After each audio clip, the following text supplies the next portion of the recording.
All right. I think we're starting to go here. Let me just make sure that the different channels are doing the channeling. So there is Instagram left. I think that's it. I'm going to refresh the chat. Last time the chat was being kind of weird. There were people talking in the chat and it said there were 0 people on it, which is awkward and I feel like impossible. So, like right now, I can see there's some people on the chat. I don't know. Is that me? Am I counted as one of those people? The number's going up and I am not, so I feel like it's at least working. So if you're joining in the chat, come say hi. Let me know it's working and on what platform you're on. Happy that you're here. If you are new to my live streams, they're absolutely like an AMA style. So hello, sir. Awesome. I mean, thanks for being here. Yeah, like I have a topic that we're going to go through today, but if folks have questions in the chat, ask them. Like I will spend all of my time answering questions in the chat, or trying to at least. So I'd rather spend time that way because I feel like that's probably more helpful. But I do have a topic.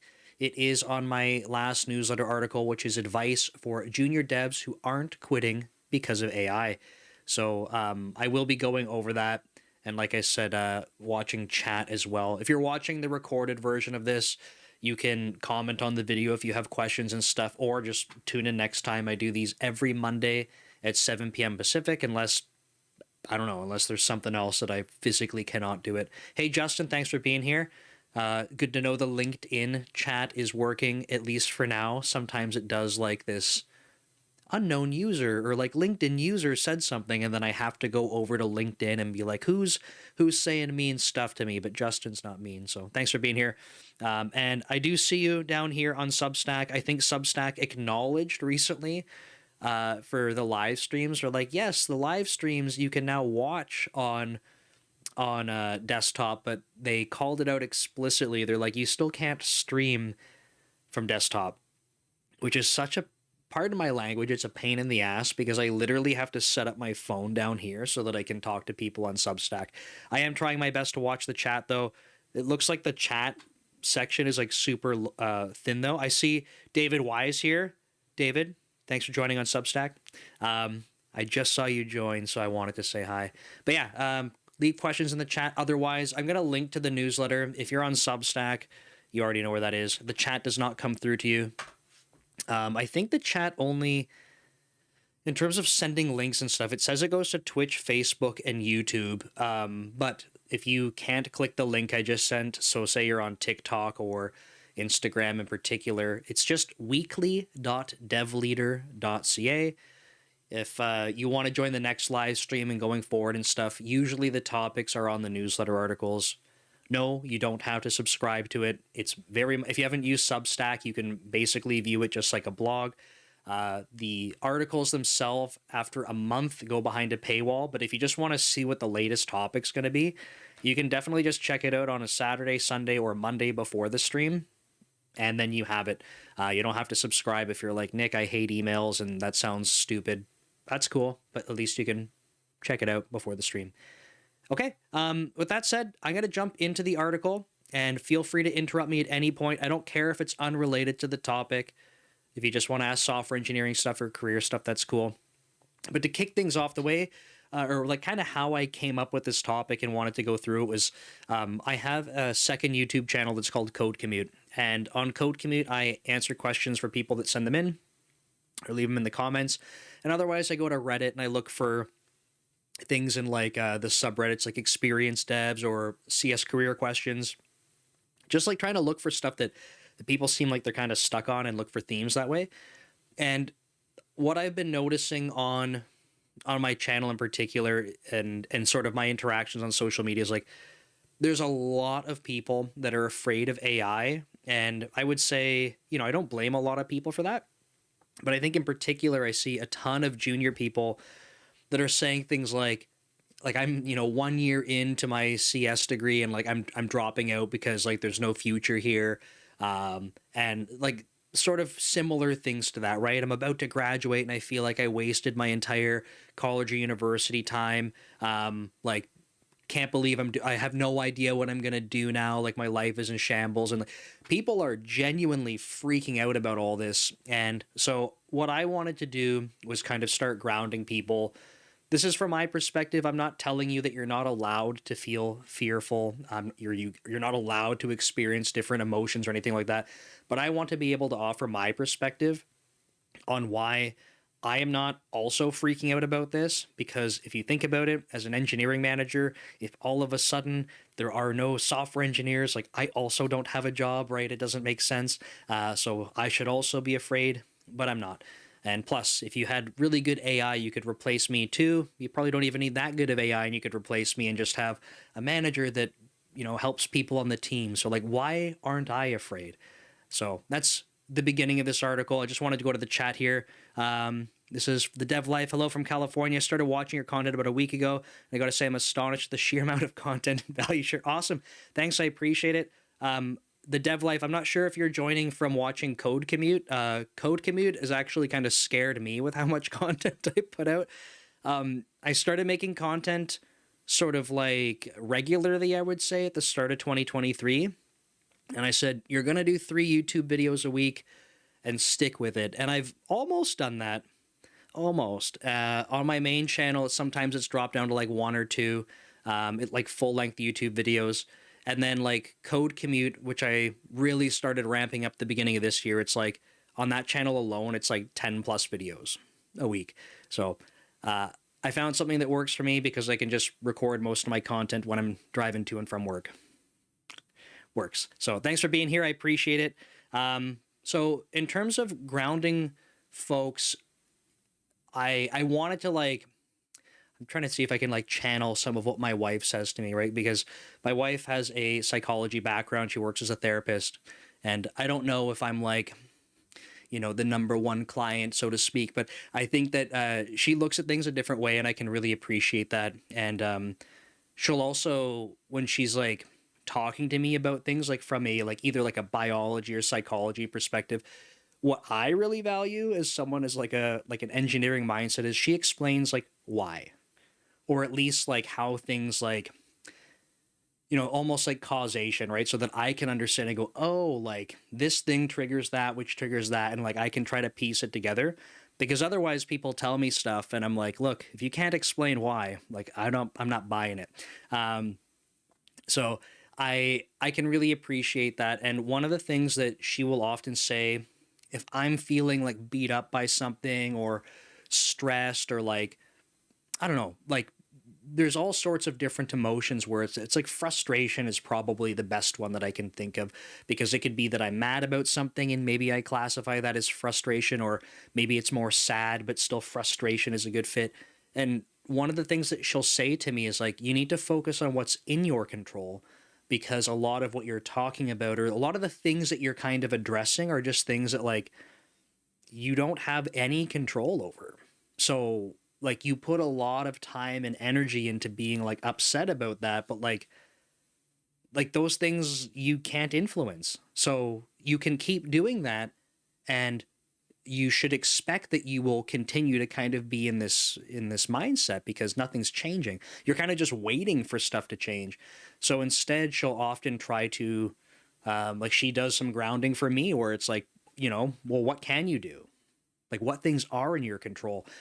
And then for me, I try to shift my perspective that way. So just jumping over to the chat. Hemant says, sir, I'm currently doing it in engineering. I'm in the 1 year. Should I prefer AI expert or dev?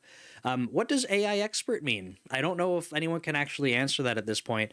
And like dev is just very general, right? So I would say, I can imagine if you like doing programming and building software and things like that. I honestly think that by saying dev, it's going to mean there's a huge AI element in there, especially if you're in your first year.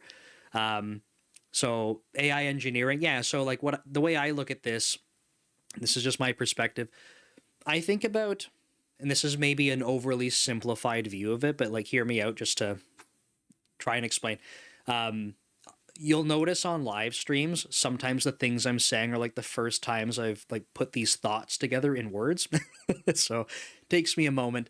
The way that I think about this kind of thing is like when people will say, should I, like, for example, should I focus on AI? Should I focus on software development? I see AI engineering here. The thing that comes to mind for me is like, do you want to focus on building the systems, things like LLMs? Do you want to focus on building technology like that? Because to me, I think a lot of that is actually probably more science, right?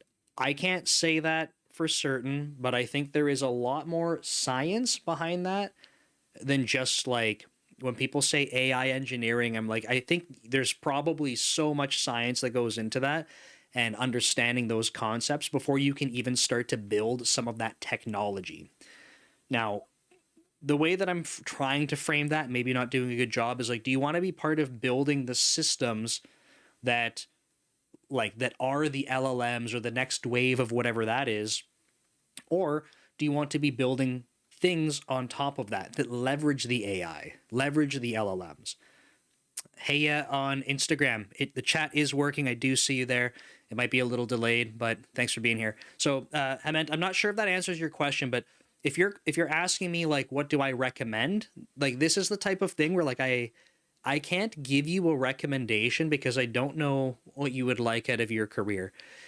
And I think most people are like, well, whatever is going to be the most money, like that's the most success. Like, I don't know. I honestly don't like thinking about things that way personally, because I think that at some point you can be good at anything and make a lot of money doing it.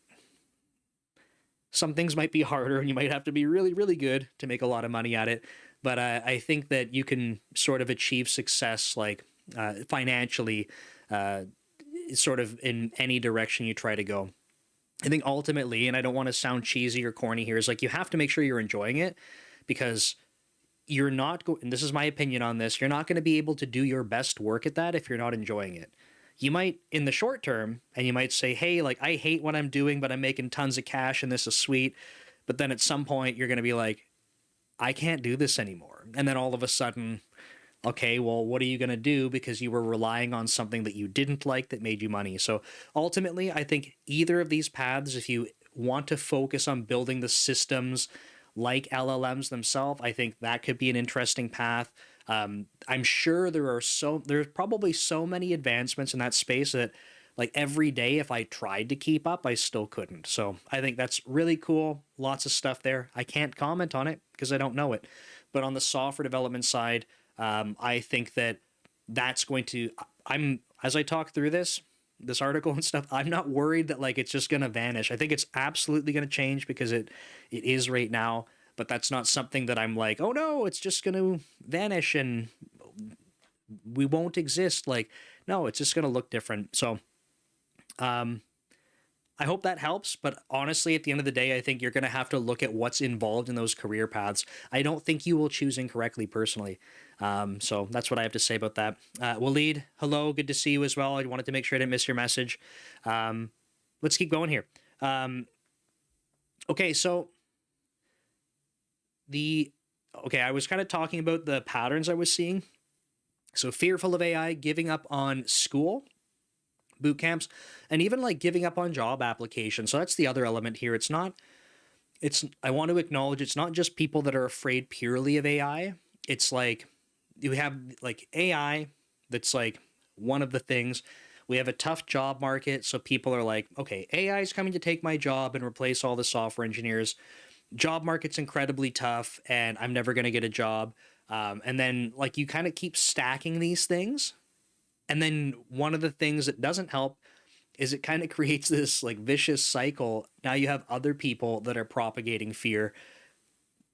And like, what do we expect to happen, right? That's why I said I don't blame people for being afraid of this kind of stuff, especially if they're new. Especially, right? Because they haven't been in the industry to start trying to make, I don't know, like what I would call their own informed decisions. That's not to say that they're not smart or something, but they haven't been in the industry to go, oh, here's how I would see that getting shaped because I've been in the industry for the last 10 years. They're kind of going, I have to rely on these other people to tell me this. Hello, Waleed. It looks like you switched over to LinkedIn. I see you moving around. Thanks for being here. Um, okay, so the I just wanted to scroll through quickly. So the topics that I'll be talking about are like ways to use AI because that is in our control, right? Everything I'll be talking about is like what is in our control. So ways to use it. I wanted to talk about the importance of building real world projects because again, building things is in our control as software developers. You can choose to not, or you can, make that choice and that's something in your control. Networking is the other thing, and then I'll kind of summarize all these things. When I say networking, I don't mean like Ethernet cables. I mean like connecting with other people. So, good joke, right, Nick? Okay, thank you, I appreciate the laughs. Okay, so when I talk about ways to use AI, the way that I think about this is that I think there's groups of people that have very different opinions on this, and that's okay. Like, we're all very much entitled to our own opinions. So, um, I think that there are people in, one category where they're like almost what people would say are like overly reliant on AI. This is the typical conversation that happens where like senior developers are, oh, it sucks. All the juniors don't even know like how to program. They just use AI for everything. So you have the people that fall into that category of, I don't know how to code. I just copy stuff out of Chat GPT. You have people that are on the complete opposite end where they're like, no, AI, is not for me, right? I'm just not going to use it because I don't like the idea of it. Or some people will be saying it doesn't help them in their productivity. And I think that I should clarify. Any opinion you have is fair. I'm not trying to say you can't think that way. But for folks that are like, hey, like AI isn't fitting my workflow, it actually slows me down, or it's more problems. Like the code completes garbage, or when I ask it to solve things, it's garbage. I just want to encourage this group of people in particular. That's absolutely fair if you find it slowing you down. Like I'm not going to sit here and tell you to do anything different, except that I would recommend that you don't write it off because it may not be helpful the way that you're using it now. That could be how you're using it. And it could just be because the technology is not good enough right now. The thing that I would say though is at the rate that it's advancing, I would like sort of urge you to reconsider periodically. So don't say, "Hey, it's never going to be good, therefore I won't touch it," because I think this is the kind of group of people that is arguably most at risk if AI keeps moving in this direction. They are most at risk of becoming obsolete. Not because the AI stole their job, but because everyone else that's using AI, because that's getting all of the investment for tooling and developer productivity, you will be the one who said, no, I will never, and I never gave it a shot, and everyone else keeps investing into it. So I think that that group of people is the most at risk. I'm choosing those words on purpose, most at risk, not you will never succeed. It's impossible. I'm not saying that because I think that would be foolish. I don't have a crystal ball, but I do think the most at risk. And my logic here is there is so much money and attention being put into developer productivity through AI tools that I feel like ignoring it indefinitely is risky. That's all. Then we have, there's a bit of a tangent, but then we have this group of people that is somewhere in the middle where it's like, hey, like I still do stuff, I still program and build software on my own, but like I'm trying to incorporate AI into what I'm doing. And I think like that's probably a group that I would recommend to try and kind of move into this group. So if you use AI for everything, I'm not sure. I'm still not convinced at this point that like that's a safe approach. Part of my bias is, of course, I learned a particular way. I practice building software a particular way. Um, I that's kind of I would encourage you to follow similar paths just because it's what I know. That's not to say that you can't be successful just using AI and copying stuff out. I'm actually very curious if there's a wave of developers that are totally kick ass because of this. like I'm trying to keep an open mind about it, but I think there's probably a spot in the middle, right? You're understanding how things work sort of on your own, exploring, but then leveraging AI to give you that productivity boost. So, what I wrote down is like, so where can you find ways to start leveraging AI so that you can become more familiar with it, right? If you're sort of like, I don't really know, I'm on the fence, you can see where and how it's advancing, where it can be helpful for you, because what other people are telling you and how they're using it, like if you might not see eye to eye on that, that's totally cool. But maybe there's something else, right?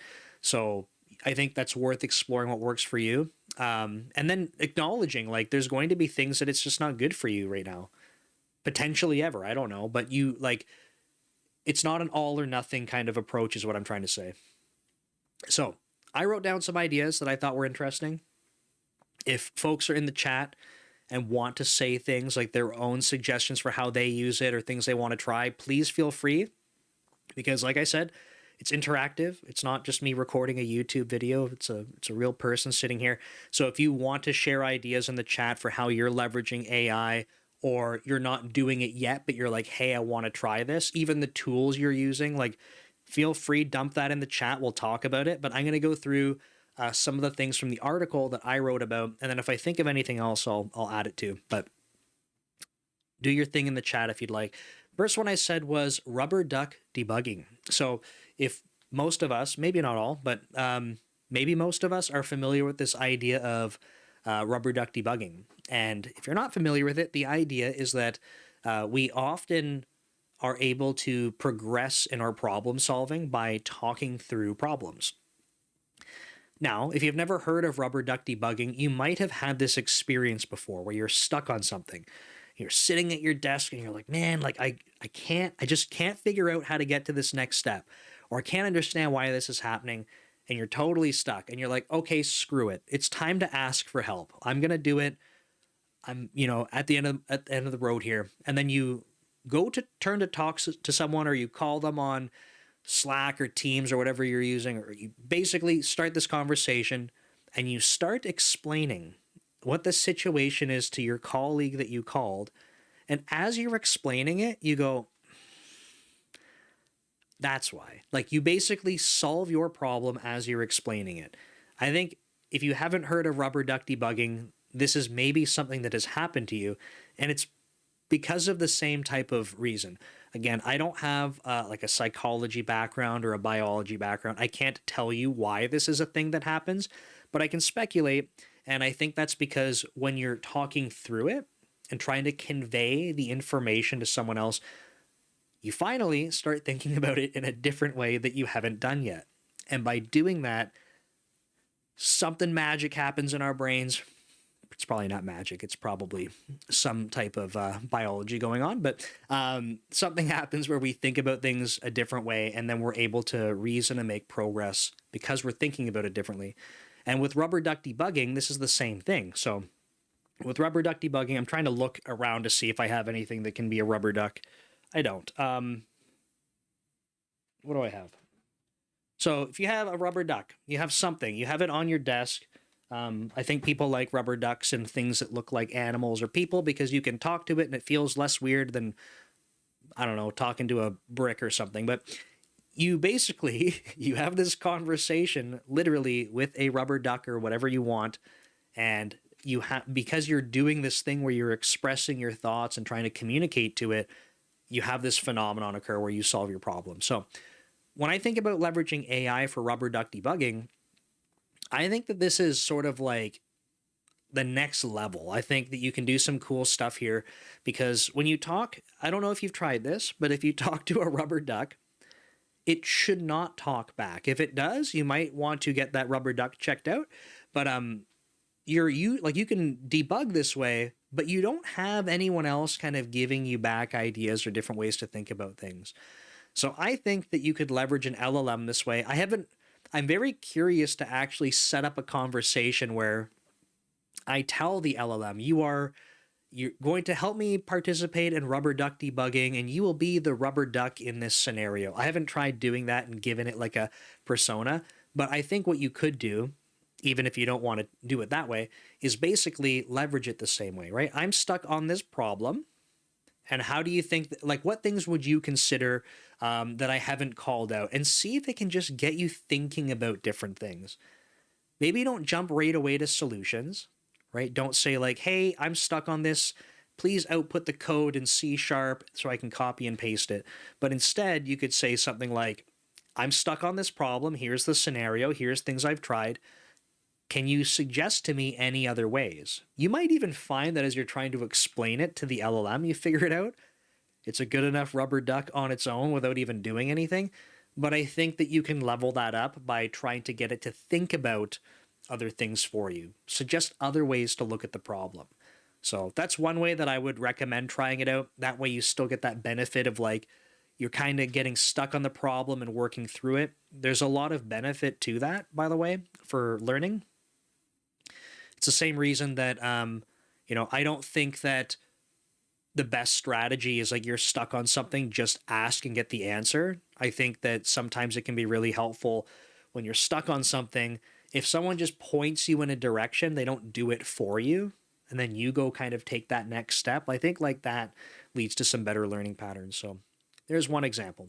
I think an obvious one, maybe, it might not be obvious for some that are just trying to get code cranked out of it, but I would say, like, use it to explain concepts. And the reason I wanted to call this one out specifically is when I talk about effective ways to learn, I often say, like, building things, in my opinion, is the best way.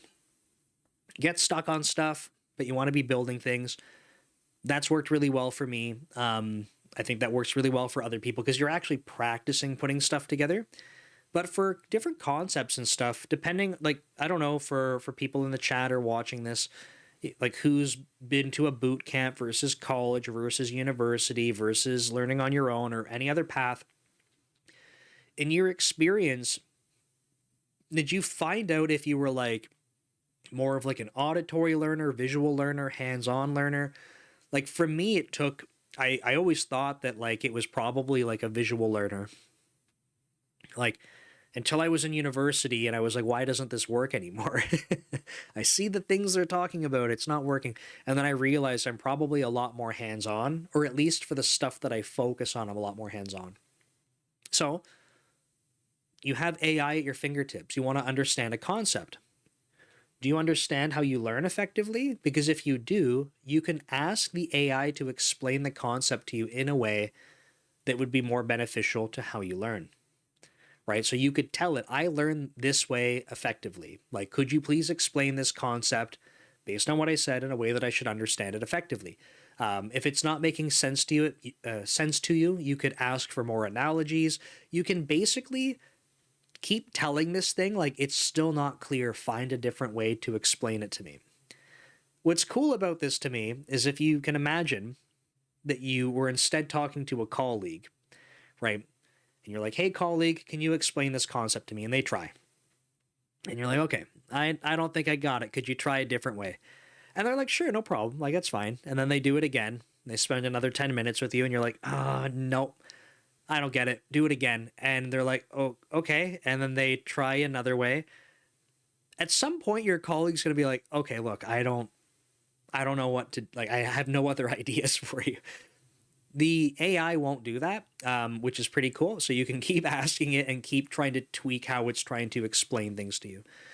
So I think that's kind of interesting. In terms of how accurate it is, that's something I think that will keep improving. But what's a nice thing is that as it's trying to explain things, it might be giving you other concepts. You can go search these online. You can go cross-reference them. But the point is that it's trying to give you information in different ways, more tailored to you. So use it as something that can help explain concepts. Something that's a little bit more code specific. I wrote down, try asking AI for ideas on how to optimize code for different metrics. So, for example, you might say, like, I want to optimize for memory, latency, whatever. And I think what can be cool about this is, like, by the way, I wouldn't like take your work code and like dump it into like a public chat GPT kind of chat. Use the tools that your work says are okay. If it's your personal projects, for my personal projects, I don't care. It's going wherever. Train the AI on my crappy code. That's fine. Just a heads up. So I think what you can do though is try taking blocks of code or whatever you're working on and see, like, even as a learning exercise, if I wanted this to be more memory efficient, how would you go change this and why? If I wanted to get the hot paths removed from this, how can I optimize this for performance and why? Right? So you can use it on your code to go learn about your code. I'm not necessarily like, you could just ask it to do it and copy and paste the code blindly. But what I'm trying to suggest is like, let's go one step beyond that. It's not just let me copy paste the output. It's let me understand or like see what it's trying to do. And if, especially if you're trying to optimize for different things, you can see how it's trying to change the structure. So personally, I think it's an interesting way to have different perspective on things. It's the same kind of conversation I might have with a human being, right? So say you're a more junior person on the team, or even you're senior, whatever, you turn to someone else on your team that you admire. And you say, hey, like, can you look at this code with me? If I wanted to make it faster, what would I do? Hey, Harry, good to see you. I said this last week, and I said I was going to respond to your message, and I still didn't. I've been really burnt out. So I do apologize. Let me say it again on the stream. I'm going to go back and read your message because I feel like I didn't respond to you. So really sorry about that. Yeah, I have to have some compassion for myself because I am operating at my limits right now. But I do apologize because it's not my intention to leave you hanging there. So thanks for being here. I appreciate you coming back. So the idea with that last part was just, I think we can do better than just copy pasting and take a second to go like try to dig in a little deeper and understand like what's going on. And then finally, the last one I wrote here, and I haven't seen any other ideas come up in the chat, so I know you guys got them. Share them. I said like for maybe more mundane tasks, right? So one of them that I thought was kind of cool, and I wanted to explain this a little bit. When I'm building software on my own, I like experimenting with stuff. If I'm building stuff in teams, then there's a lot more design up front, a lot more discussion around like, hey, how do we want this code base to shape up? When I'm building stuff on my own, I like using that as an opportunity to try things.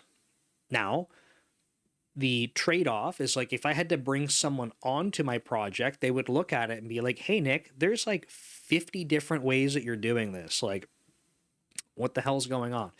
And I get it. But the reason I'm doing that is because I might start with a pattern. So that could be design patterns or how I'm like structuring my architecture, going down a path. And I'm like, okay, feeling this out. And then I build a lot of stuff with plugins. So the result of that is that I usually have some like common things that I'm like redoing. So the next iteration, the next plugin or what I'm building, I might go, okay, like I kind of like this from the first one, but like I'm going to try a different thing on this next pass. And I'll do that. So what happens is I leave this little bit of a trail of like the code is like constantly getting a little bit better as I'm going along. Sometimes I try something out and I'm like, let's not do that again. But the point is that there's diverging patterns in the code. This is generally something you want to try and avoid in a shared code base. So I'm not saying like this is amazing practice for building software in teams. I'm saying if I'm building it for myself, then I understand what's going on. Now, what I think is a really cool thing that I could do, though, is like if I wanted to go refactor my code, I could go tell the LLM, hey, look, here's a pattern that I've set up that I really like. Here's how it works. Here's why I like it. Here's how the code is structured. And then say, here is another version that it's not using these patterns. Here's what I don't like about it. And then tell it, could you refactor this other code to go follow the patterns and practices of this other code that I really like? And I think I haven't actually tried this, and that's what I'm saying I really need to, is that if I can explain why I like the patterns in the code that I like, what makes it good, then it will know specifically what to go and try address. And I suspect it can probably do a pretty good job, because at the end of the day, in my code base where this is happening, the only reason I'm not going back and like, I don't know, like desperately trying to clean up all the patterns is because like that code is there and working. The next time I have to go touch it and make updates, depending, like if it was one of the really early versions, I might say, okay, like time to go patch this up. Like it's due and I'm here. But otherwise, like I got other stuff to build. I'm going to keep going. So if I could leverage AI like this, then maybe I could speed through some of that refactoring. So I think that could be an interesting use case to try out. So those are my examples for leveraging AI in some different ways. I'm going to go to the chat. I don't know if I can pronounce your name properly, so I apologize. Kondai?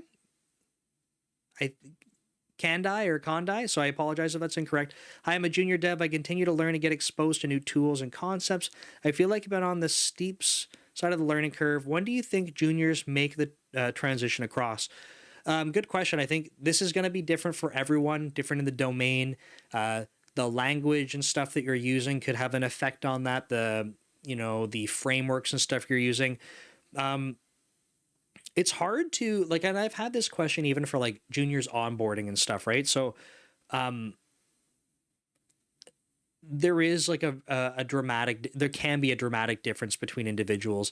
Something that I like, so you're not going to get a good answer out of me on this, unfortunately. So I'm not going to say, oh, it's exactly 7.2 weeks. I wish I could tell you that, or some other number, maybe a better number. But I think what's important to realize too is like, the shape of that learning curve can also look different. You might have people that get things pretty quick, and you might look around and say like, hey, like, well, what the hell? Like, why not me? Like, am I doing it wrong? Your imposter syndrome kicks in and stuff. But what can happen is that you might have a slower start, but then your trajectory for learning is actually accelerated past that. So I just wanted to remind you, at least, like, please don't feel discouraged by that. I think having awareness at the rate you're learning and like, hey, am I making progress on these things? Like, one thing that you could try out, because I think this is maybe, I haven't like put this to the test, so hear me out though. If you're building in some language, okay, so you're using some language and some framework and you're like, I'm just going to pick, like, I'm using React and JavaScript, and you've been building that for a while, and you're like, okay, like I think I get this, but learning curves kind of like, things are tough. Well, okay, like if we want to see if you're learning effectively, I would think that you should be able to abstract some concepts out of that. So could you try, if you wanted to go read through a code base of some other language or some other tech stack, could you make sense of it? Like, can you see the concepts even though it's in a different language, right? A little bit of discomfort because the language and the syntax is different, but can you kind of like navigate it and be like, yeah, this makes sense. So I think there might be some ways that you can kind of trial that out for yourself. But in terms of how long, I don't have a good answer for you, unfortunately. If this kind of, what's a good way to say this? If this continues to happen where you're like always nervous, I shouldn't say that you're nervous, but if you do always feel nervous about like, am I progressing fast enough? Am I progressing fast enough? When you're in the workplace, this is a great conversation to have with your manager. In general, I would encourage you to, I don't think that it's like helpful to be worried about it. Again, I'm not saying that you are, but I don't think it's helpful to be doing that. And instead, like, focus on kind of like the theme of this article, like, what can you do, right? If you're concerned, well, okay, well, where does the concern come from? Are you concerned that like maybe you can't be effective in front end development? Okay, like maybe go spend some more time learning about that and building things in the front end, right? So try to have more of a bias for action versus like, oh no, I'm worried about it. So hopefully that's an okay answer. Sorry that it's not an exact timeline, but maybe that helps. I don't know if I can say this name. Is it Jenk Kimmy? Jen Kimmy? I feel like there's going to be one of these days, someone's going to come on here with a name and I'm I'm gonna say it, and it's gonna be bad. Like someone's gonna. I've seen them do it with Peloton people where they're like, "Thanks for joining," and then they say the name, and they're like, "Oh, like shouldn't say that." I'm not gonna give you any examples, but so I apologize if I don't got your name. This person says the problem is I'm running out of money and I have nowhere to go, no other work I can do unless I find a job in this industry. I will become homeless. Unlike most my age, I can't afford to wait. The market gets better in a few years. My parents are dead. I can't do most jobs healthy people can do. Studying is fine, but life isn't free. That's true. Life isn't free. So, what, again, the theme of this, I don't have answers for everyone, right? But the theme of this entire talk is what's in your control. Because, and I'm not picking on you here, but you listed some things that are not in your control. And I understand that those are very challenging. Those are tough. Those are things that, I wouldn't want other people to go through. 100%. I'm acknowledging those. What is in your control? Because that's the thing that you want to start focusing on, right? If you're saying you're running out of money, okay, well, we have to think about, my wife does such a good job with this and I'm not good at it, but like from a hierarchy of needs perspective, if you need money because you need to be able to eat and you need shelter, you may have to pivot. You may have to pivot to find different work. That doesn't mean that your path in software development is done for and you can never pursue it. But it does mean if you have needs to meet from a hierarchy of needs, like I agree with you. If you need money to eat and to have shelter, then I wouldn't wait. I wouldn't wait and just keep trying because that sounds like a more immediate need.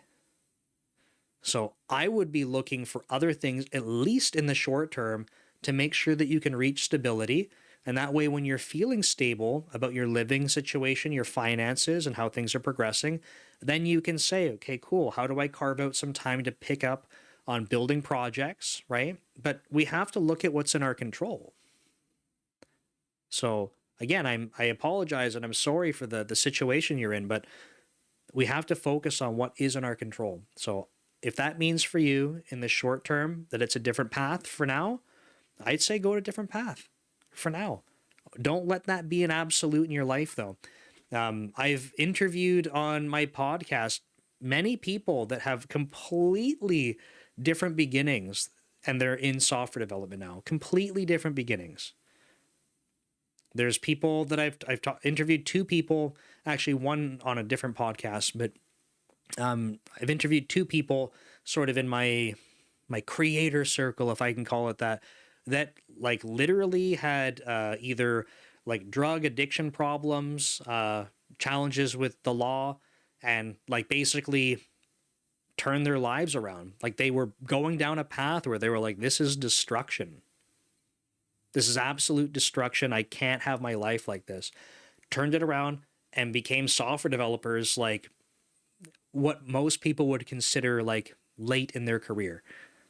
And they're doing awesome. So it's not a permanent thing if you need to switch to something else in the short term. The dev life. I have a son who just turned 21 going through CS classes at the local community college and a boot camp to become a full stack web developer. During the last couple of years, we've been building projects together. Awesome.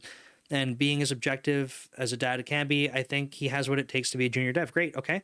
In fact, I would like to have someone like that in my team. Given the state of the market, what would you do if you were in his position to land your first job as a junior dev? Yeah, great question. It's going to be super competitive, so I'm not dancing around that. The framing that I try to offer for people, because I don't know if this is helpful actually, but so I'm going to say what I've been saying. But the framing that I've been trying to tell people, because they're saying it's so unfair, it's so unfair. And I go, but if we look at what's happening, and I'm going to use you and your son in this example. And this isn't meant to be negative in any way, but there's a lot of people that have gone through something like a boot camp. And I think that there are many people that looked at boot camps because they were advertised to them in this way, right? Like, hey, you do this boot camp. By the end of this boot camp, you're going to be a software developer and you're going to get these jobs, and the boot camp's only 4 months or it's whatever time period. And hell yeah, you're going to do it. And then what happens is that you go through it And yes, I'm not saying you can't learn. There's tons of people that do very well. They come out, they learn a lot, they make the most out of it. There's some boot camps that are great. So I got to be careful when I talk about this stuff because I don't want people to be like, you're an asshole and like you don't see. I'm just saying that the way that a lot of these are set up, it almost feels like predatory, unfortunately. Like hey, it's a business. They're trying to make money. That's their target audience. And then I think what happens is we get this extreme volume of people that go through these. They all have a very similar, shorter sort of period of development. And then there's so many of them with the same skill set. And they go, great, I'm going to go get my job. And then they go, wait, why is there so much competition? And there's many reasons there's a lot of competition right now. One is what I just said. Number two is that with so much remote work, the job that used to be only applicable, if I kind of said this on a few vlog entries and maybe even my last live stream, if I were to open up a job position to come work for Nick and it's only for local employees. So you'd have to either live in Seattle or be willing to relocate. The number of people that could apply to that's going to be smaller than if I said, hey, anyone in the world can come apply here. There's going to be a ton of people, well, maybe not working for me, but there's going to be a ton of people that could. So I think there's a ton of competition. Now that's not helpful so far, I realize. So what would I recommend doing? I think that we have to get creative.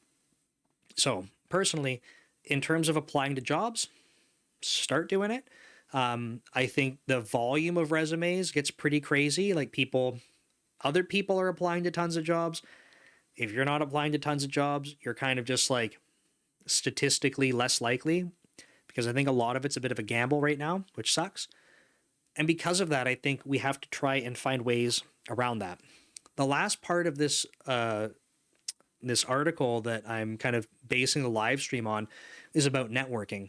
So maybe I'll kind of quickly pivot to some of the parts from that. But I think there's a lot of opportunities with networking.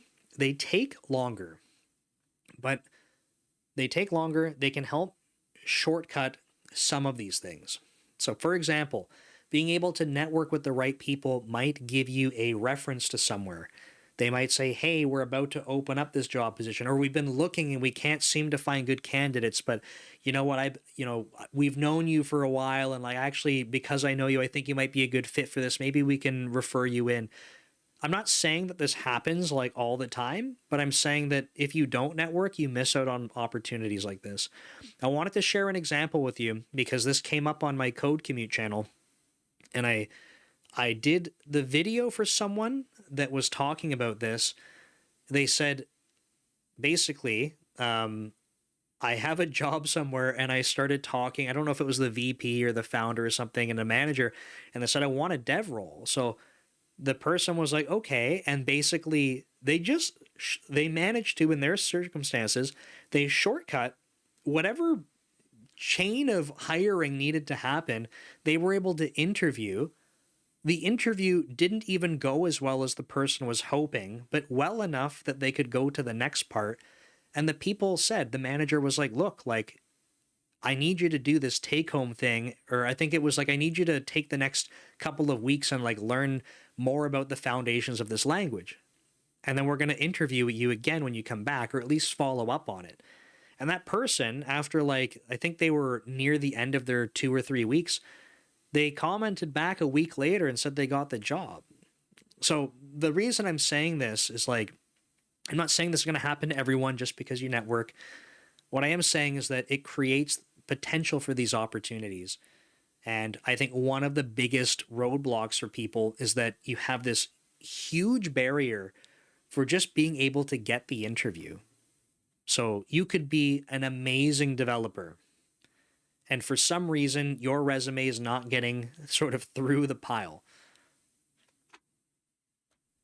You could also be an amazing developer, go for the interview, and someone on that particular day is slightly more amazing.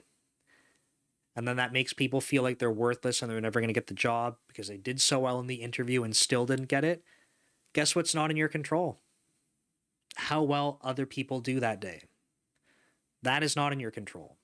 So all that you can do is try to learn get better. And if you already did awesome in that, maybe it's just next time, which sucks to hear, right? But what's in your control is applying again or to other jobs. So yeah, to the dev life, my advice would be keep building projects. I think don't stop doing that. I think that if you can find opportunities to be networking, like get on that for sure. That could be hackathons.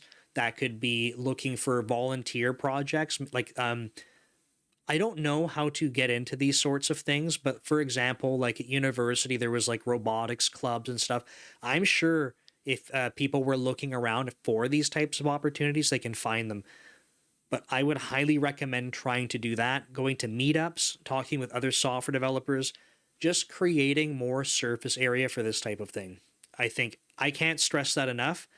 I think right now we have tons of people applying, sending resumes, but networking is untapped. So I would recommend that. So the dev life, I hope that helps. Honestly, it sounds like a really cool opportunity. It's I don't have children. We have 3 dogs and 2 cats, no kids, but it sounds exciting the way you're describing sort of this like the relation that you have with your child and how they're kind of going through this. So it's exciting, and I hope the best for your kid. Silent Squatch, do you have any advice for the self-taught developer route, like choosing a career route, study routine, resources? So I was kind of touching on some of that. It might not have sounded the same, but I think a lot of what I said is going to be similar in terms of like when you want to go apply for jobs. Choosing a career route, study routine. So study routine is going to be different for everyone. If you're talking about studying for jobs, like in terms of interviews, I would say that is mostly going to be a combination of like lead code style questions, unfortunately. So practicing that kind of stuff to be able to code. System design stuff, depending on your level.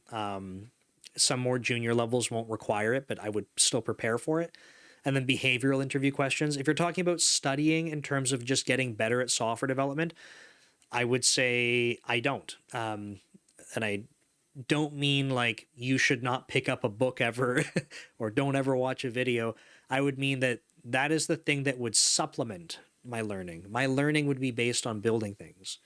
And I don't mean go to YouTube. So I have it, and I say this as a person with a YouTube channel that makes tutorials.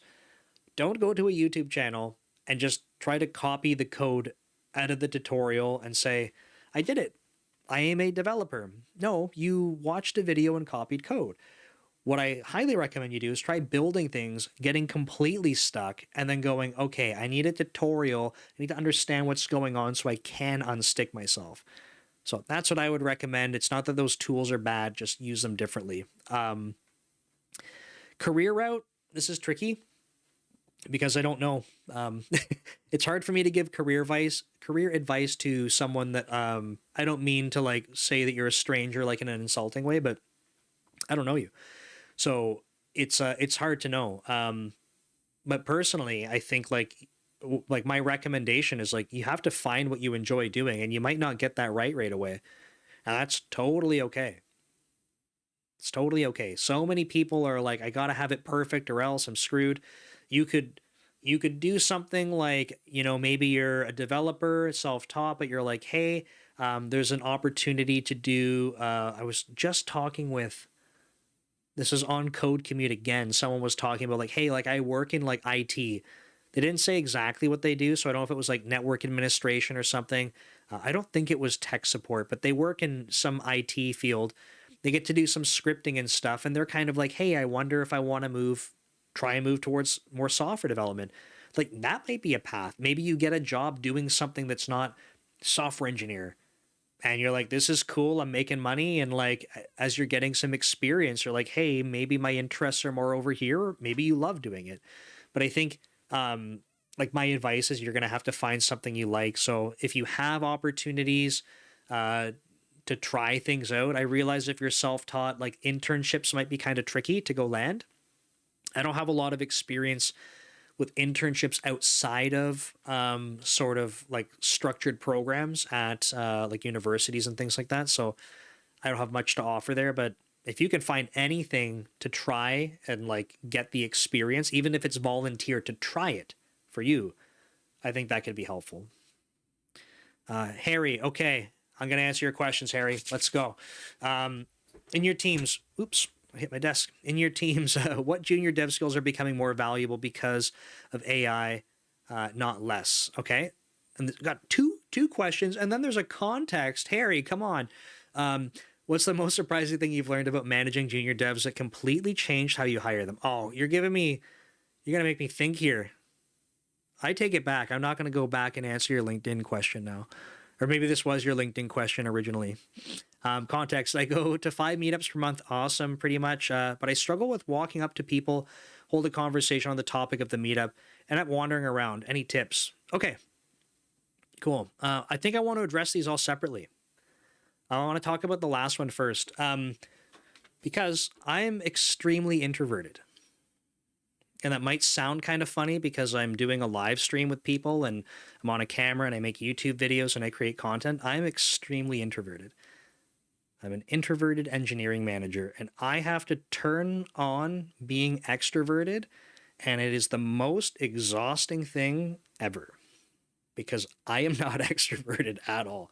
At this point, just from talking to a camera a lot, it's more comfortable. I used to have a fear of public speaking, not like a phobia, not like I would literally like run away screaming, but if someone was like, hey, you need to go present in front of a group, I would be like, if there's a way that I could not do that at all, like sign me up. Hated doing it in school, never liked doing it in work, and just kind of something that I've managed to dodge for a long time. It would be pretty rare that I would find myself like very comfortable in front of a smaller group. And that usually just came from like being like having like super deep technical experience in an area where I'm like, people need the answers from me. That's why I'm here, versus like being surrounded by other people that may be more knowledgeable or like I don't know them very well. So I've always been uncomfortable with this kind of stuff. I've had periods in my career where I've developed extreme social anxiety. Like I used to think I was pretty fun in like university. I'd go party and stuff. And like when I was working, I reached a point where I was like, I don't even want to see my friends because I was so anxious. Like, so like it was just uncomfortable. So where I'm going with all this is that like, if I can do some of these things, then you 100% can. I know what you're trying to say here. So I don't feel like I can hold a conversation with people, right? Like this is the kind of thing it's like very ironic that I'm going to try and offer advice on this. I just want to acknowledge that because I have not been successful at this. Maybe at this point in my life, I could go up and have conversations with people, but I'm introverted. Like I said, it makes me nervous to go have a conversation with people. But I think my advice on this is like, it's something that you have to like try forcing yourself to do. You go to 5 of them a month. I literally challenge you to do this. Every single meetup, go walk up and have a conversation. And if it's awkward and it ends weird, you're like, hey, like, what did you think about if there was a presenter, like, what did you think about that? Or like, what project are you currently working on? Or like, if someone's like, and then they're super awkward, cool. You did one, right? You did one. Good job. Because that's actually one more than I probably ever would have done in my life before starting to film stuff. So you're doing one more than I ever did. Next meetup, you're going to do it again. And if it's awkward, that sucks. You did one. That's now 2 more than I ever did. And I want you to do that for a whole month. And then I want you to do it for the month after that. And I can guarantee you, I can say this with confidence, it will get easier.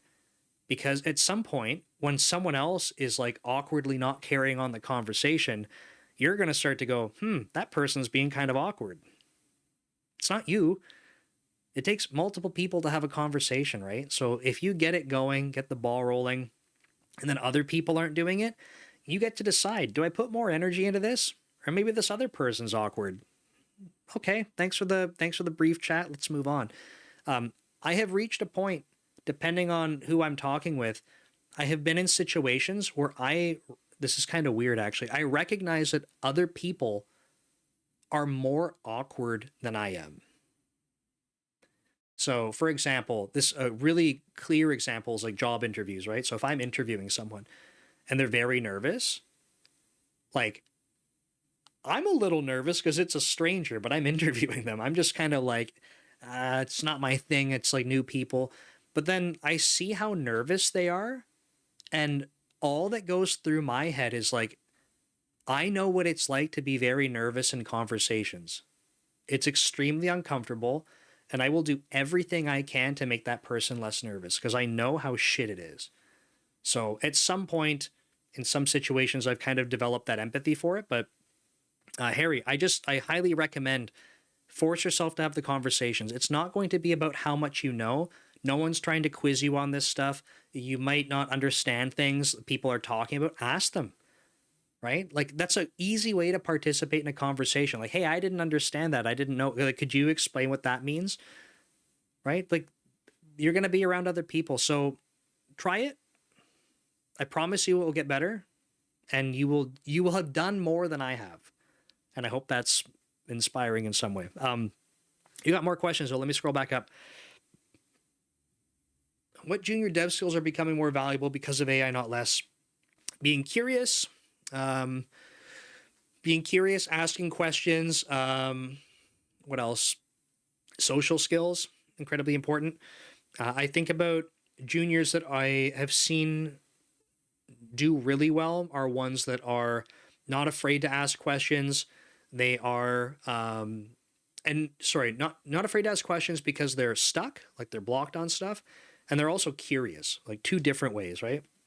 Because I have seen people that are like, they're junior and they're asking questions. And I'm like, holy crap, I didn't realize like, you're kind of, I think people get afraid of asking questions for many reasons. One of them is like, I don't want to look stupid. I have a question, but I don't want people to judge me. But I've seen people ask questions where I'm like, you're clearly thinking about this at like a deeper level. And if you're not there, that's totally cool. Ask the questions anyway, because if it's something you're curious about, it's going to help you learn. So I think, juniors need time to ramp up on stuff. I don't think there's like a magic cheat code that's like, do this and code this way and then the AI won't be able to code that same way and you'll be better. But I think that like personally it's like being curious, asking questions, and then I think like social skills for sure. And when I say social skills, I mean just like soft skills in general, because if you're in a situation where you're like, I don't even want to reach out to ask for help, or I don't know how to communicate things effectively, those types of things will be very helpful as a junior and beyond. Because if you don't have them as a junior and you try to develop them later, your soft skills, it might feel harder and harder. And that's when you need them more and more. What's the most surprising thing you've learned about managing junior devs that completely changed how you hire them? Oh man, on the hiring, I don't know. I've kind of always had this philosophy. I don't know if I can say always, but I think for a long time. So when I say I don't know always, I don't think there was like a dramatic event that changed my mind on it. But I think one of the things that that's kind of stuck with me for juniors is actually some of the traits I was just kind of talking to you about. But it's like I don't look at hiring people in general, junior or not, about like what you know, which might sound kind of funny. Like if I need to like know a fact, like that's what the internet is for. Like before we had LLMs, like I would just go into my browser and I would search for the answer. If I need to know a piece of information, I'm not hiring people based on like a thing they know. I look at hiring people personally, like one of the things that really stands out to me is like, I want to make sure that when you're navigating problems, this is something that you can communicate. Because what we're going to be doing when we work together is we're going to be solving problems and talking about those problems. We may find ourselves in situations where we're working on the problem together. I want to make sure that you're able to communicate that stuff. You can think sort of like analytically. I want you to be deeply curious. I like hearing that people are interested in learning and challenging themselves. And then on top of that, And it doesn't have to be software related. Like, are you passionate about things? Like, what's a cool thing that you like to do? Because for me, when I'm working with people, I want to make sure that I can get them engaged in the work they're doing. And if I don't have anything to kind of anchor to, like, it makes it really difficult if like people are, and you don't have to be this way when you work with me, but when people are totally closed off and I'm like, oh, like I want to make sure that you trust me, I can build respect with you. Like, being able to have conversations about other things is helpful for me. So just knowing that you're like, I don't know, like able to kind of talk through things as well that maybe aren't necessarily purely software engineering, like, you know, you love sports or whatever it happens to be. Like, I just want to know there's like things that you're like, hell yeah, like I really like this. I've been fortunate enough in my career to have actually had things like that at work. And that's really cool. And I think that being able to kind of do that reflection and understand, like, these are things I like, these are things I enjoy.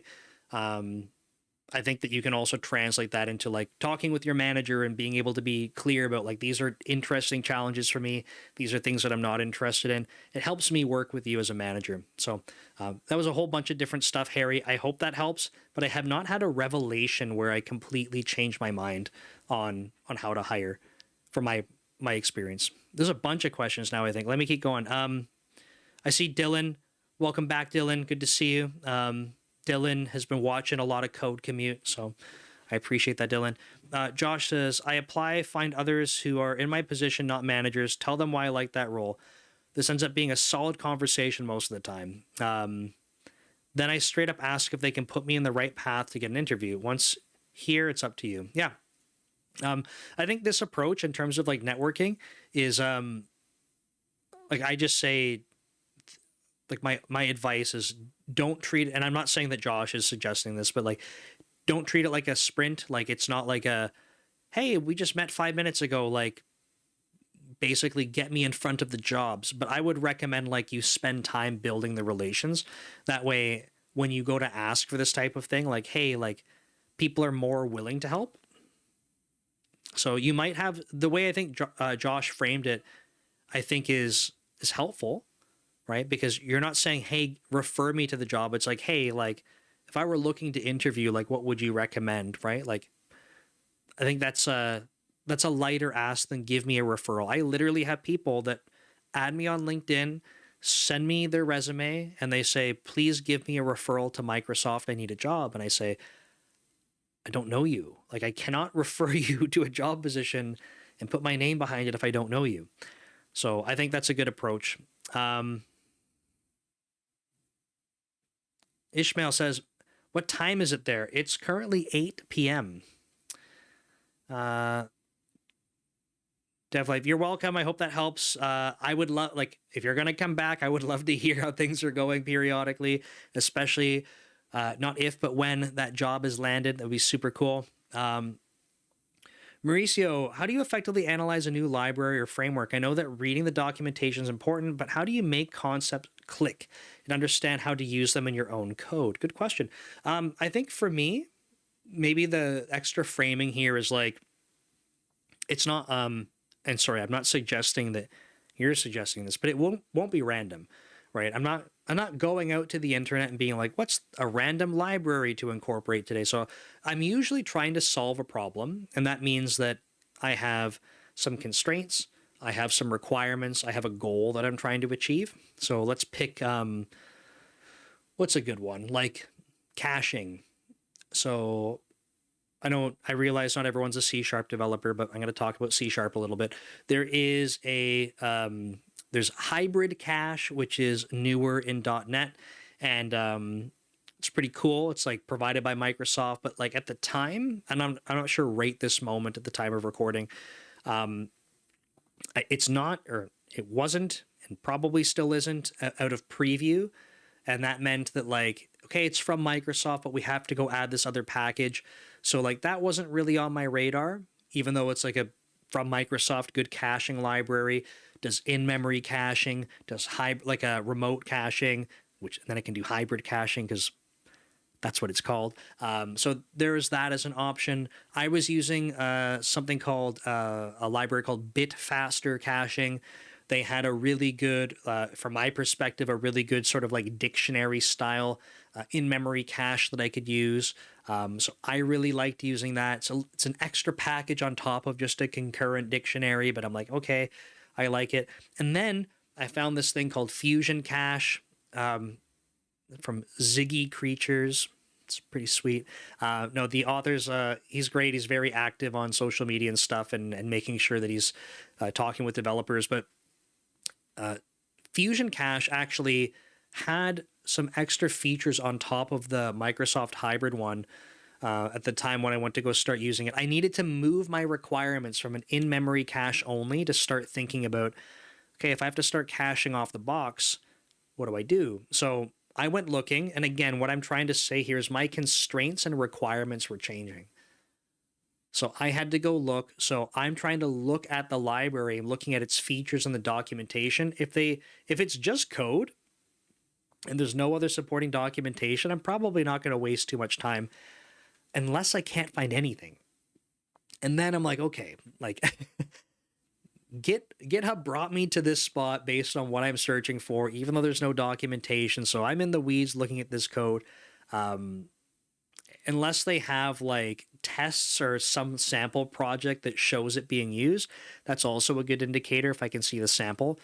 If I don't see something that looks like how I want to use it, I might be rolling my own at that point. So I think the most important thing I can say, especially if you're thinking about this for work, is like, number one, licensing. If it's work related, make sure you understand the licensing.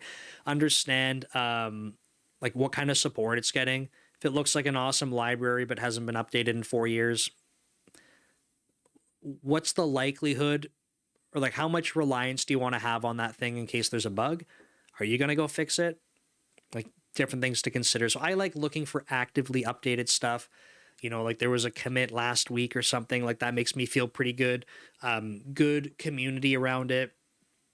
Obviously, like I was saying, documentation so I can make sure the features match. But I think those are some things that I would consider.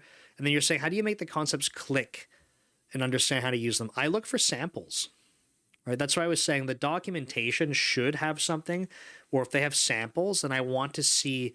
It's kind of a weird phrase to use. I know when I talk with some other developers I've been building software with for a long time, we always talk about like the shape of code, which sounds kind of funny, but if you were to like blur your eyes and like look at how code is structured, when you've seen enough of it, it's not quite like looking at the matrix, but you can kind of see like some patterns and stuff. Like, are you doing super deep nested like callbacks and stuff? Are you like, are we templating, or do we have a lot of little classes that are like templating things? Like there's patterns that you can kind of see showing up in your code.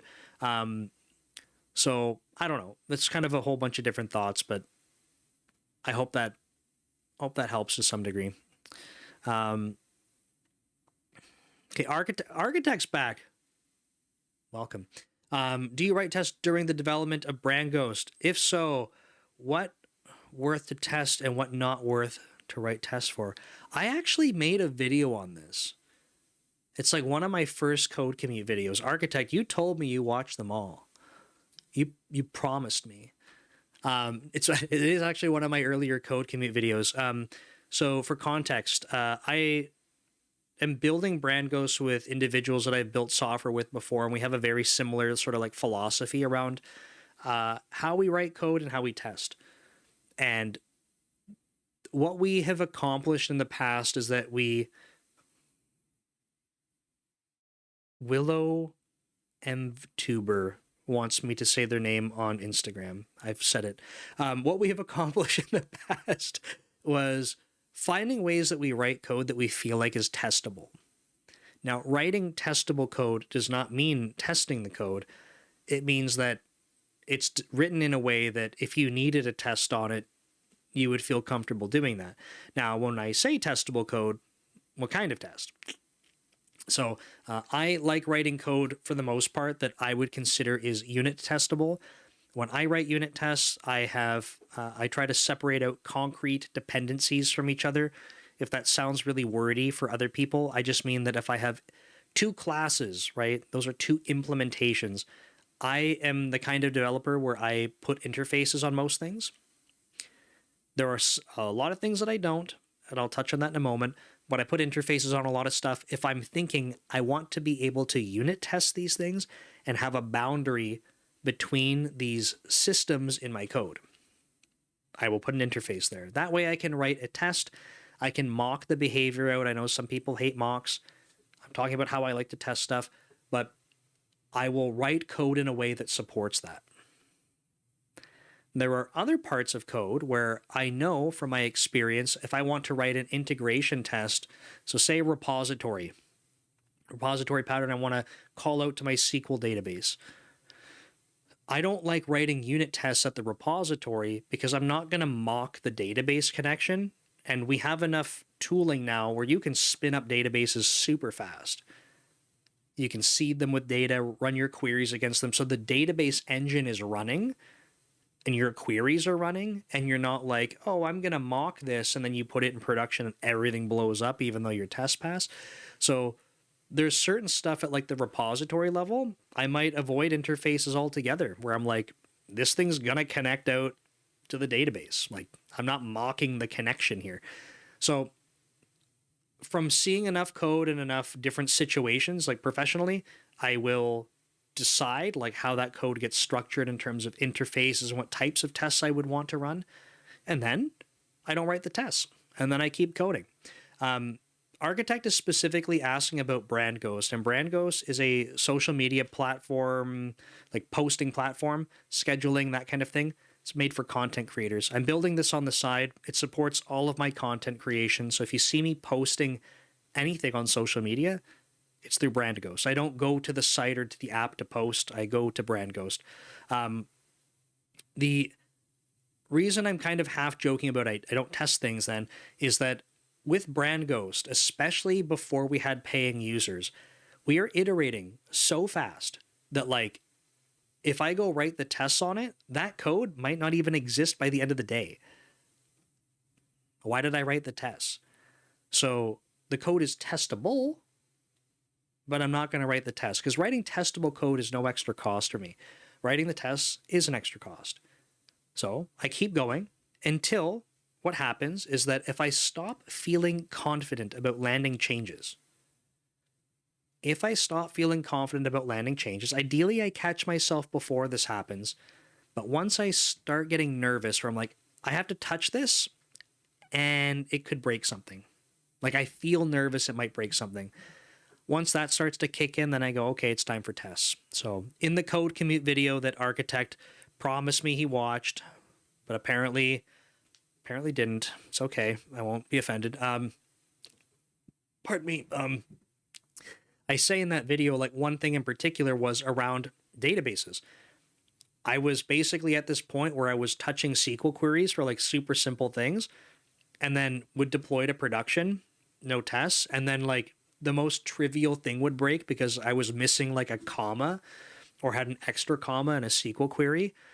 And I was like, man, like that's not okay. It's like super trivial and it's happened a couple times. I'm like, it's time. Like every repository before it gets landed, tests. So for me, that's a good marker to start saying, hey, look, if I don't have confidence, it's getting tests. And then as Brand Ghost continued to grow and as we had paying customers, it was like, okay, people are using this. I feel a lot more nervous about certain parts of it. Good thing I made it testable. So next time I'm in that area of code, I'll go add tests, make sure my confidence is up, push to prod, and I feel good. But what I didn't do, this is how I develop, I didn't go write all of the tests ahead of time because I fully acknowledged that the rate at which we were changing things, it would just be overkill and a waste of time. So that's how I approached it. I hope that helps, Architect. Dylan says, what are your thoughts on the different testing methods like test-driven development, TDD? One of the big challenges with TDD is like when you talk about it online, if you disagree with any part of it or have a different opinion, then you get swarmed. So I'm even nervous to open my mouth here on stream, even though it's my stream and I can say whatever I want. No, I think the conceptually, a lot of good things there.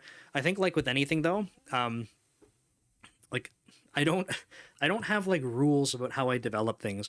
I have a lot of things that guide me, and like I said, one of my big challenges with TDD is that a lot of the people that talk about TDD treat it like there is no other way and you must apply it all the time. And I know that's not true. It's like a ridiculous argument, but it's hard to have conversations about it. So there are certain things that when I go build, I think one of them that comes to mind is like parsers. Worked in digital forensics for a while, for about 8 years. And if I have to write things that go over unstructured data and try to structure them, I do a lot of TDD. When I was migrating my blog from WordPress to Blazor, not quite TDD, but I actually live streamed some of it, and a really loose, loose version of TDD where I was coming up with the scenarios, and basically I could go change the way that I was converting the blog posts and run them against my scenarios and say, like, does this work? But I think when we talk about TDD, it's a lot more about like, you're getting to try out the usage of your code, like how you want it to feel and stuff, and then having the tests over it. So there's a lot of like, I think like interesting things, but when I think about different ways to approach programming, I like thinking about like what things are valuable and then how can I apply those things so that it's not like I am a TDD person and that's my identity. It's like, no, these are things from TDD that I like. So that's my perspective on it. Chaggy, I think. Hi, I'm an intern here in Peru with a year of experience in front-end development. What position do you think would be the best fit for me? I've been using PHP and Laravel, but only for front-end tasks. I would say the best position's probably the one that you can get, because it's really tough right now. And this is kind of, I was saying this a little bit earlier in the stream. I'm not sure if you were on at the time, but I think there's a lot of people that are in a very similar level of experience and skill sets. So I think that it's challenging right now. So, what position do I think would be best? I think doing front-end web development, PHP and Laravel. I think looking for something like that would be good. And from there, like growing and pivoting over to other things if you have an interest in them. So I'm sorry it's not like a better answer, like more creative, but I would say like if that's your experience, like lean into that. Right? Unless you're and I don't know this about you, if you're like, no, but I really have an interest in learning something else, like something, I don't know, I want to do embedded programming with C. I would say, well, great. And your option is go spend time doing that. And there's nothing wrong with that. Or you say, okay, I'm going to try getting my job in like the skill set that I have, and then kind of pivoting over to that. So yeah, I mean, please don't have doubts. Like I'm trying to be transparent here. It's going to be challenging, but I think the other thing that's worth mentioning, I haven't really said this on the stream yet, is like, I've said, go build things. Yes, go build things. There are people that end up discovering as they're building stuff. One of the people I mentioned that I interviewed on a podcast that I said had trouble with addiction and things like that, they were someone who became a software developer. They started building things, and they said, like, I'm struggling to get a job. I'm struggling to get a job, and I'm kind of doing some things on the side, but I'm struggling. And then at one point, they were posting, and they were like, I don't need to go apply for a job anymore because I accidentally created my own job. So this is possible for people depending on the type of work you're doing. If you find that you can start getting some work on the side, building like websites for people, that might be a great opportunity. But I would say just keep building stuff, and then lean into your skill set that you have. It's going to be hard. But yeah, don't be discouraged. Like, you only lose at this if you stop. Otherwise, you're just going to keep getting better. So you keep adjusting your strategy. Harry, what do you think about feature flags generally? I think that they're very helpful generally. I think that people have to think about the intended lifetime of them. So I like being... Man, there's a lot of questions coming. Guys, I'm going to have to wrap it up soon. I have to. But I appreciate the questions. I'm going to try my best. Yeah, we use like at work we use a lot of feature flags. There's the in the vast realm of feature flags in the digital landscape. Now, there's a lot of different like ways and thoughts on feature flags and stuff, right? You have people that are talking about like or like flagging things in general for like A/B testing and experiments and stuff. You have feature flags purely just to, by definition, to like turn on features when they're ready. Um, there's other things that like look like a feature flag, but they're not a feature. It's like a configuration that you flight. So there's a whole bunch of like sort of use cases around this space, and the technology is very similar, which is basically you are changing the state of something generally in like a production build of something, whether that's a live service or whatever else, right? You have something that you can turn on or off or otherwise configure. I think they're super helpful. I think that it's a technology to leverage and think about. I have seen a lot of success where it's like, hey, if you can roll depending on what you're building, you can roll it out and the feature's off and nothing's broken. Like, hey, you should be good to keep going. Turn it on in a small scope that you want to see something exercised in. Try it out. You can do the same. It's kind of like even with user experiments, right? Like you turn on a feature and see how people are reacting to it. But I think one of the big challenges is like you don't want code that is just like the whole thing is littered with feature flags, because with feature flags you have different combinations of things that can be turned on at the same time, and then your complexity of what's being exercised can get gnarly. So I think that there are ways to do this. There are things to try and avoid. Like, for example, if you want to turn on a feature, I would say the ideal situation to feature flag something is to have one spot for that feature flag, not 100 checks on that feature flag scattered across the code base. Ideally, you don't have that. If it's more than one, it's not going to end the world, but having one is a great thing. But then you have to think, like, is this something that's going to be configurable forever? Is this like a setting that we want to be able to turn the dial on? Or is this, once the feature's out there, now you have to potentially go run another build of whatever to go remove the feature flag and turn it permanently on? So like it can create more work, but I think depending on what you're doing, it can create a lot of flexibility and confidence. So overall, I'm a fan, but I think that you have to understand how to use them and the trade-offs. Devin says, how well are the DevOps and cloud fields after software engineering? How well are the DevOps and cloud fields after software engineering? Some say you should have experience in software engineering for switching. Probably, yeah. I think so. Software engineering is a pretty loaded term to me, but I have a little bit of bias there when I talk about software engineering. Like, I went to school in Canada to be called an engineer, like by, I don't know, by the people who regulate it. Like, it actually isn't just, you couldn't just go to a boot camp in Ontario for 4 months and say, I'm a software engineer. You had to go to an accredited university program, pass an ethics test, work under an engineer for 4 years. I've only done one of those things, and one of them is not the ethics test.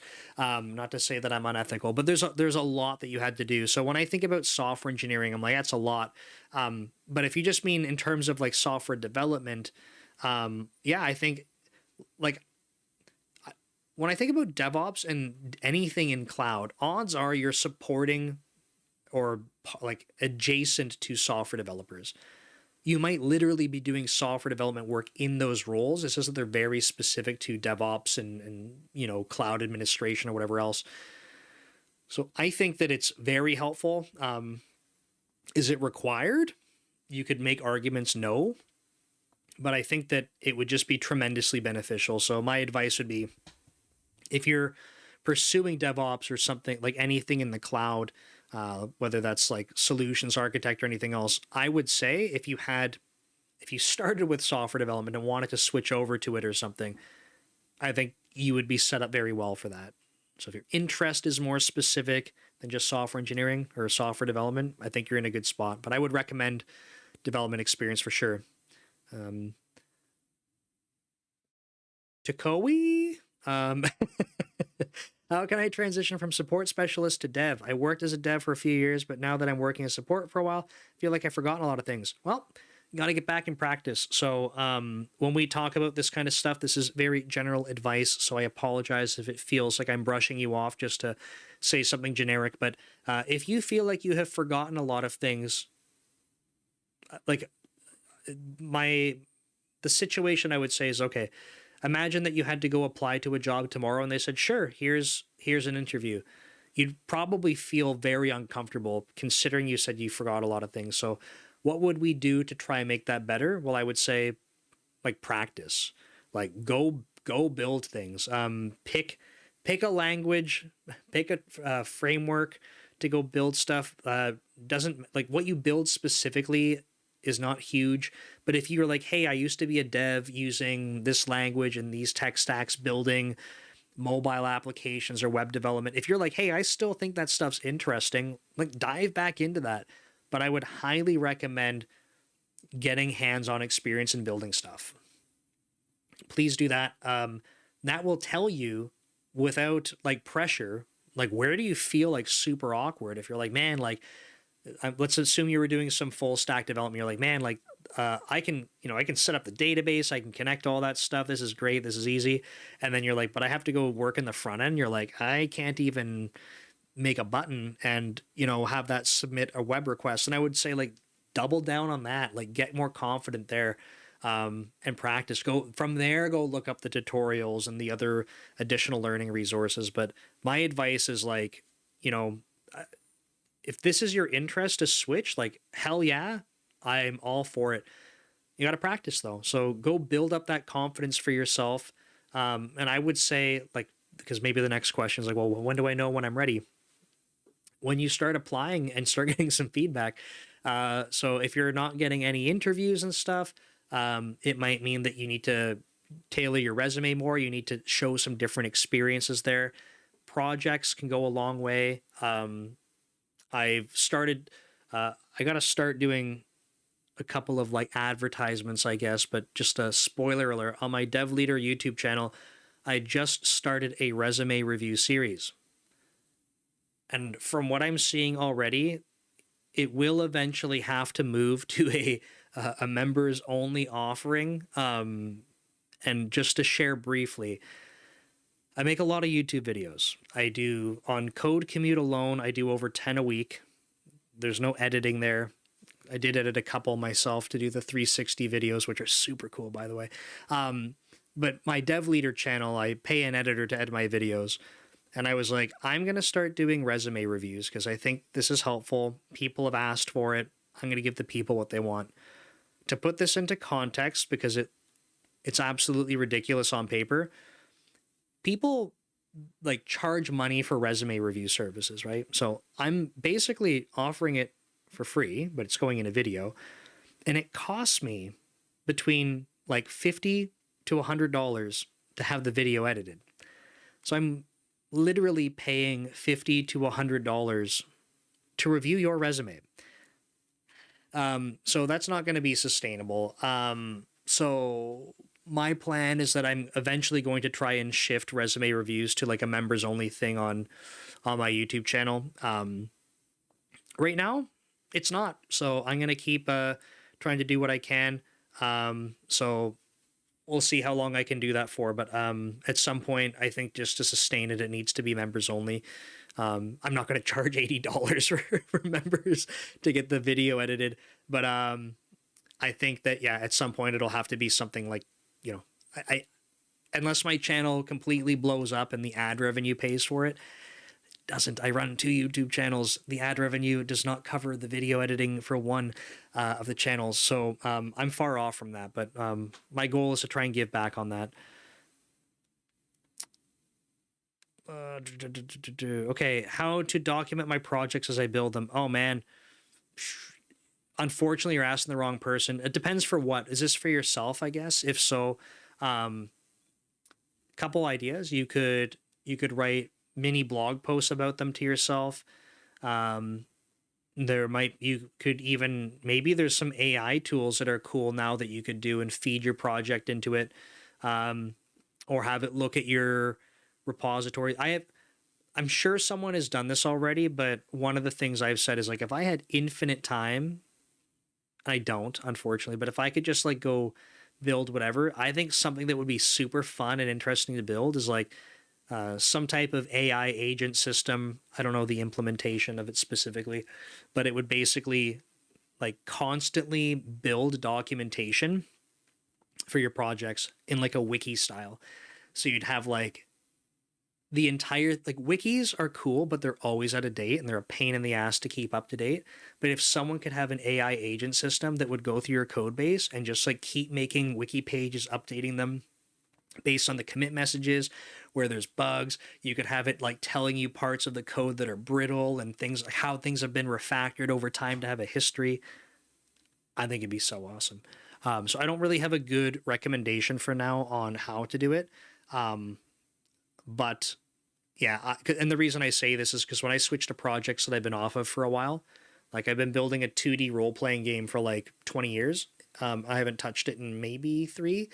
If I went back to that now, I would be like, who wrote this? This is ridiculous. So it's hard. But I think the way to do it would be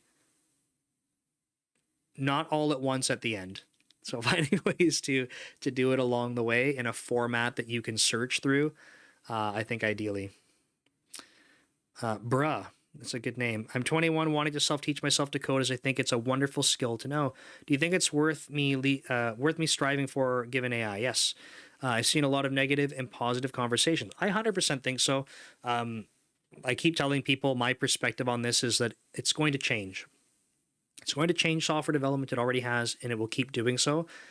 I don't think anytime soon we just like don't have people that work in software. I think by the time we don't have people that work in software, we don't have people working in like any job, in which case we're having a different conversation. So I personally think, like, I still encourage people. In just a moment, I'm going to switch over and show Code Commute. And so, bruh, if you're still on the stream, when I show you Code Commute, if you didn't come from Code Commute, I would recommend you check out that channel because in the past few weeks, I've posted some videos on my thoughts of AI. And that's like why this stream started. You guys had so many good questions, though, that I didn't even finish my article. So let me answer the last one here from Tayman. Tayman's back. Help me out, bro. I'm a newsletter sub and I love you. Well, thanks for coming back because I know you've been here a whole bunch. I'll even give you a hug. I'm a loser who will never get a job without a lot of help. Tayman, I tell you this every time you're here. It's not true. And the first thing we have to do is we change that last sentence. And I'm going to put it to you this way. I want to see you start talking more positively about yourself when you come here, because you do come back. Okay? You come back, and I appreciate that you're here, but I need you to change your last sentence. You're not a loser, and you are going to get a job. You might need help. That's fine. But number one thing that we're doing for you to help out is you're going to work on changing that last sentence. And I think it's important because I said this earlier on the stream. I didn't finish my thought because I ramble a lot, but I was talking about having like a fear of public speaking. I always thought that this kind of stuff was a ridiculous thing to say when it's like, oh, you're manifesting it. It's like a self-fulfilling prophecy. And I'm like, that sounds like you're just making up magic stuff. And I'm like, I don't want to believe what you're saying. But here's why it makes sense to me now. For a long time, so I wasn't saying I'm a loser who will never get a job, but I would say I am afraid of speaking in public. I'm bad at speaking in public. I would say those two things. I'm afraid of it. I don't like doing it. I'm bad at it.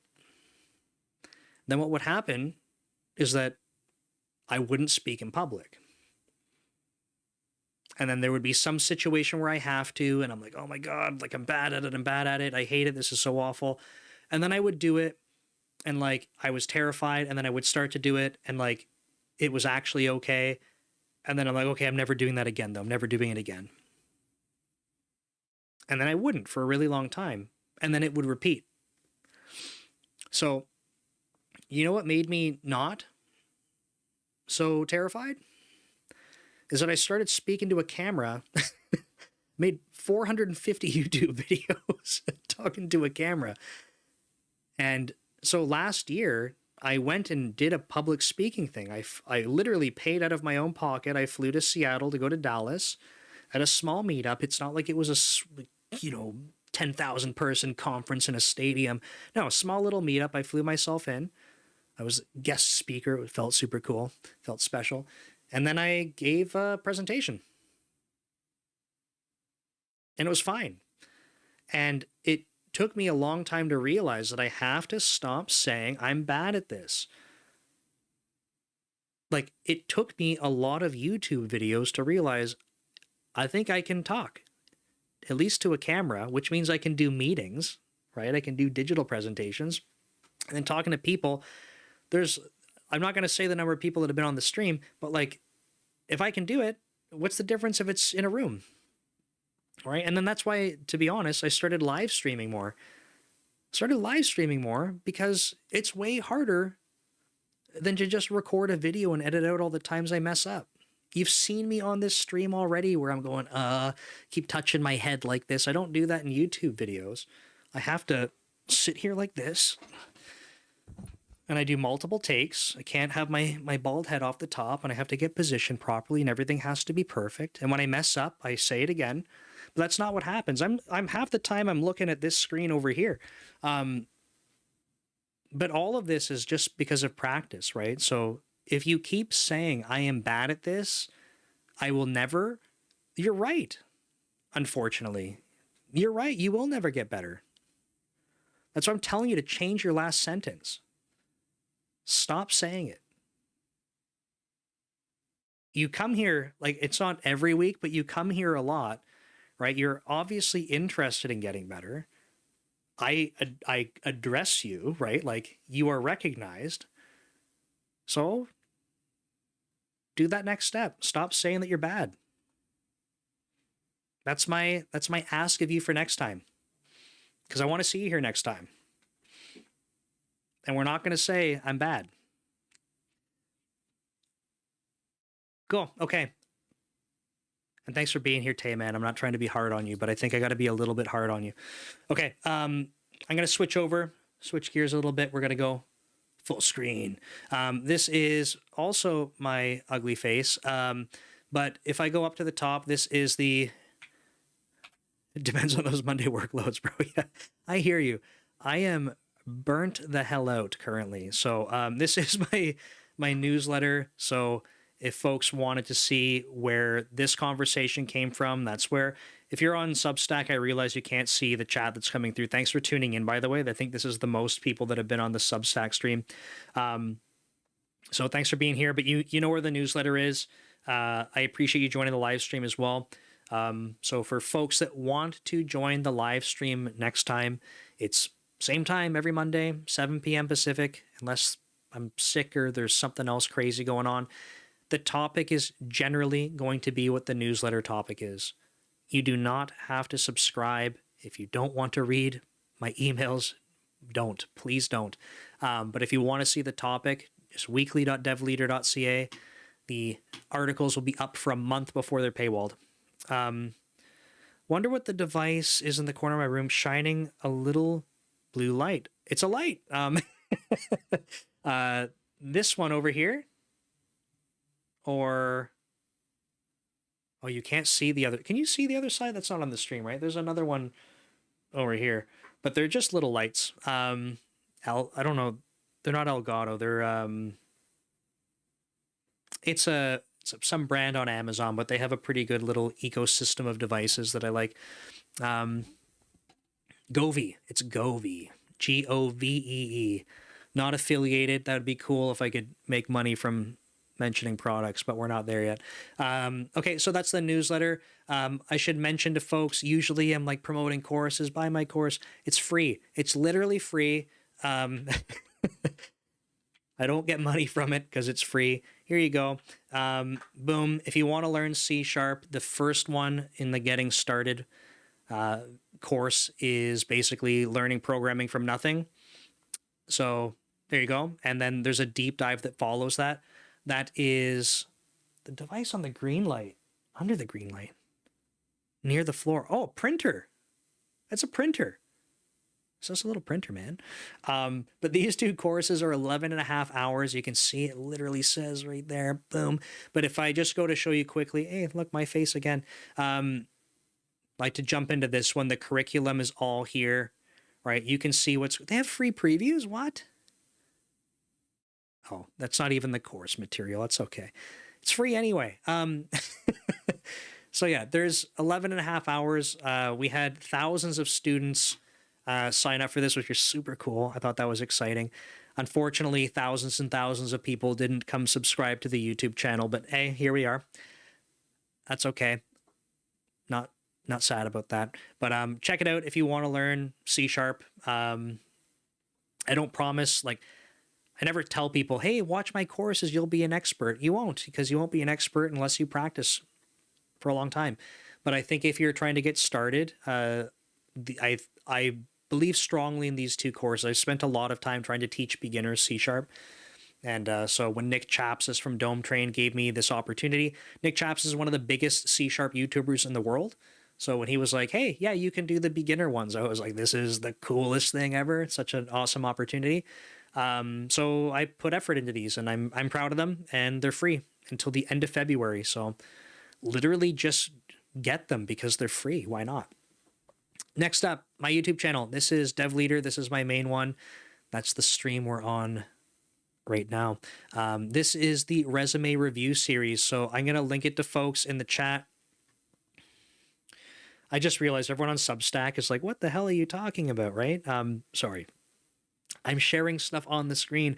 Once Substack stops sucking with the live streams, you can see the same thing at the same time. So I apologize. But this is the link to the resume reviews. So if you're on Substack and you want to know what I'm talking about, it's just at my YouTube channel, which is just Dev Leader. And that's the first video in the series. I have a whole bunch I got to do.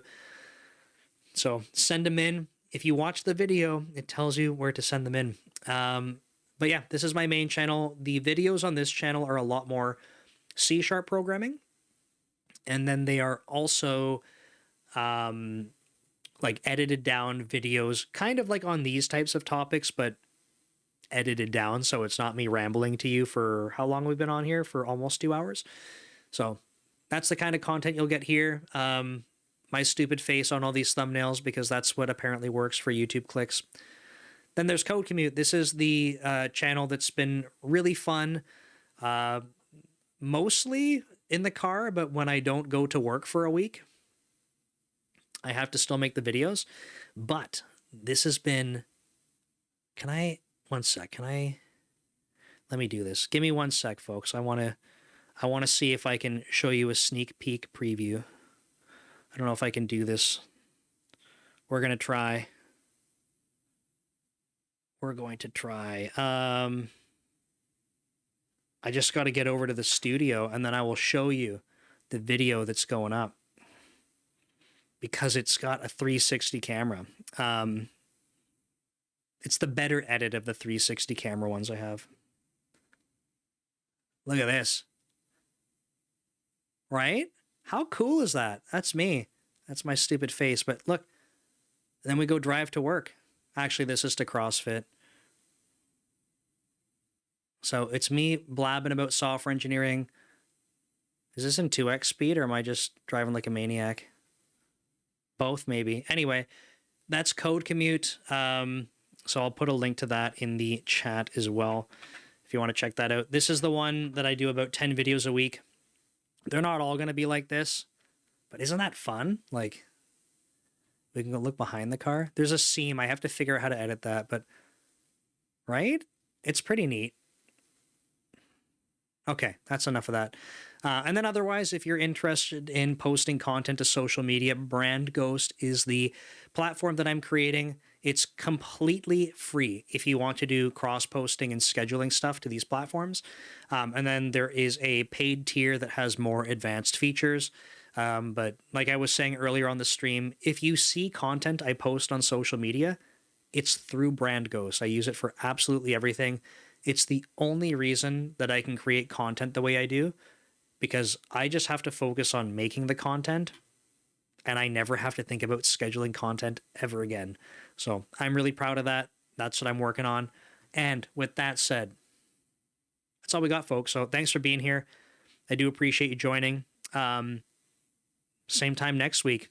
And remember, Tay Man, change the message. You'll get through this.